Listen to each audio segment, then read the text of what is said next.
الحمد لله وكفى وسلام على عباده الذين اصطفى أما بعد الحمد لله সমস্ত প্রশংসা সমস্ত তারিফ সমস্ত গুণগান সেই মহান প্রতিপালকের প্রতি যার অশেষ কৃপায় যার অশেষ দয়ায় আমরা দীর্ঘ একটি বছর অতিবাহিত করার পর আবারও আল জামিয়া সালাফিয়া কর্তৃক আয়োজিত চতুর্থ বার্ষিক সালাফি কনফারেন্সে উপস্থিত হতে পেরেছি। সেই শুকরিয়া জ্ঞাপন করে সকলে বলি আলহামদুলিল্লাহ। দরুদ ও সালাম বর্ষিত হোক মানবতার মুক্তির দূত আখিরি পয়গম্বর নবী মুহাম্মদ রাসূলুল্লাহ সাল্লাল্লাহু আলাইহি ওয়াসাল্লামের প্রতি।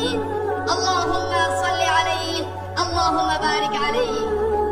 উপস্থিত আজকের সালাফি কনফারেন্সের সভাপতি সাহেব এবং আমার সামনে উপবিষ্ট দেশের প্রত্যন্ত অঞ্চল থেকে আগত একদল ইলম পিপাসু তাওহীদি জনতা, সকলকে অন্তরের অন্তঃস্থল থেকে জানাই আন্তরিক শুভেচ্ছা ও অভিনন্দন। প্রিয় উপস্থিতি, আজকে আমার সংক্ষিপ্ত বক্তব্যের বিষয় হচ্ছে অধিক ফজিলত সম্পন্ন কিছু আমল। উক্ত বিষয়ের উপর সংক্ষিপ্ত আলোচনা করব ইনশাআল্লাহ।